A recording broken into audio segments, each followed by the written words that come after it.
Hello students, आई hope कि आप सब ठीक से होंगे। आज हम पढ़ने जा रहे हैं Newton second law of motion. लेकिन उससे पहले आपको समझना होगा मोमेंटम। मोमेंटम क्या चीज़ है? मोमेंटम क्या है? इसको हम डिफाइन कर सकते हैं मास इन मोशन। हम ऐसा कह सकते हैं कोई मास विच इज इन मोशन। मास क्या है? मास होता है वजन। जैसे कि हर किसी ऑब्जेक्ट का कुछ ना कुछ मास तो होता ही है। So if an object is moving then it has momentum. इसका मतलब ये है अगर कोई भी ऑब्जेक्ट मूव कर रहा है तो इट हैज मोमेंटम, क्योंकि it has because it has mass, so it has momentum. तो मोमेंटम जो है इसको हम डिनोट करते हैं p के साथ, और इसको डिफाइन किया जाता है product of its mass and velocity. In short अगर हम ये कहना चाहें कि मोमेंटम किसी ऑब्जेक्ट का क्या है, हम बताते हैं ये उसकी वेलोसिटी और उसके मास का प्रोडक्ट होता है। Momentum equals to p multiplied by v। p means momentum of the body, m हो गया मास ऑफ द बॉडी, और v हो गया velocity of the body. Momentum जो है इसकी डायरेक्शन भी होती है और मैग्नीट्यूड भी होता है।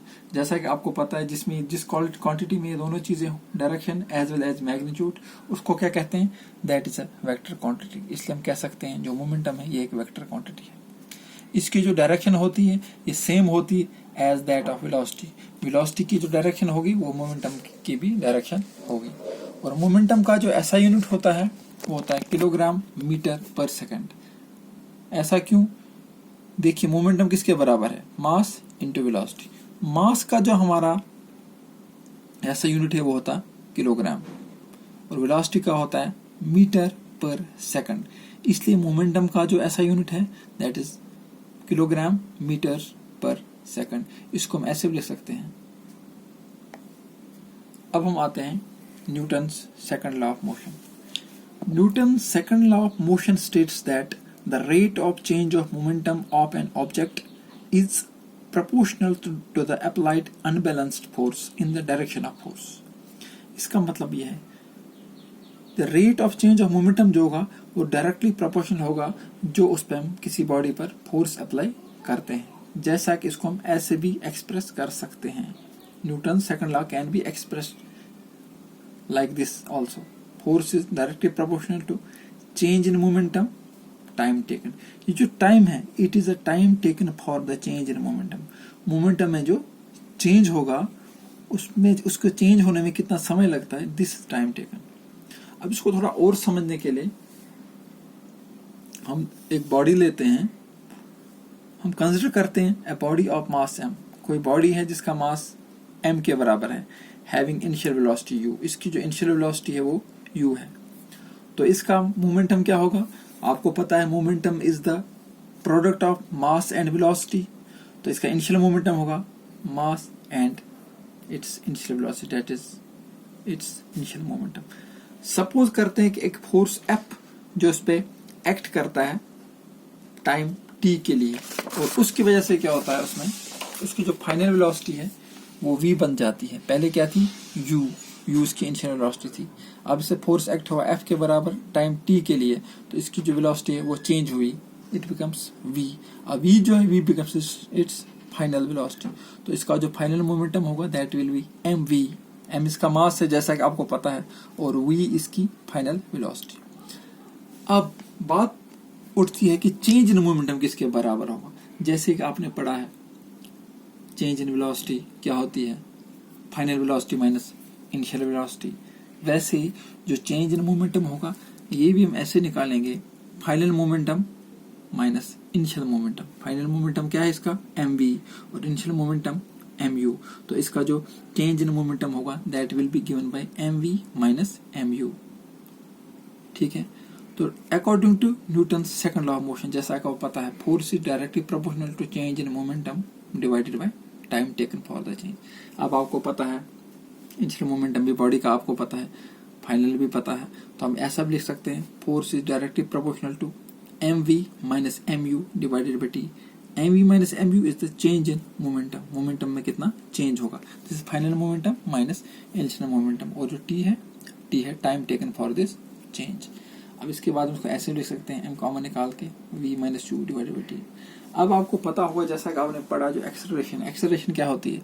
Acceleration is the change in velocity, मतलब final velocity minus initial velocity divided by time. ये जो आपका ये है ना v minus u divided by t, ये बनता है आपका एक्सेलरेशन। v हो गया आपका फाइनल वेलोसिटी, u है आपका इनिशियल वेलोसिटी और time taken for this change. तो इसका मतलब ये है we can put this value v minus u divided by t के बदले हम a लगा सकते हैं, a दैट इज एक्सेलरेशन। इसके बदले में यहाँ पर a की वैल्यू पुट कर सकते हैं। So by replacing this v minus u divided by t by a in the above relation, इस वाले रिलेशन में हम इसको डालेंगे तो क्या मिलेगा, हमें मिलेगा f is directly proportional to m into a, that is f is directly proportional to mass into product. हम कह सकते हैं f is directly proportional to the product of mass and acceleration. या हम ऐसे लिख सकते हैं f is equal to k into m into a। k जो है ये कॉन्स्टेंट ऑफ प्रोपोर्शनैलिटी है, k this k is the constant of proportionality. अगर k की ऐसा लिया जाता है इसमें k की वैल्यू में a के बराबर लेते हैं तो तब f हमारा किसके बराबर आएगा, मास इंटू एक्सेलरेशन। ठीक है, तो आपको लास्ट में क्या मिला, f force equals to product of mass and acceleration, जो फोर्स किसी बॉडी पे अप्लाई होता है। तो ऐसा यूनिट्स ऑफ फोर्स क्या हो गए फिर, मास का है किलोग्राम मीटर, मास का है किलोग्राम और एक्सेलरेशन का मीटर पर सेकंड स्क्वायर।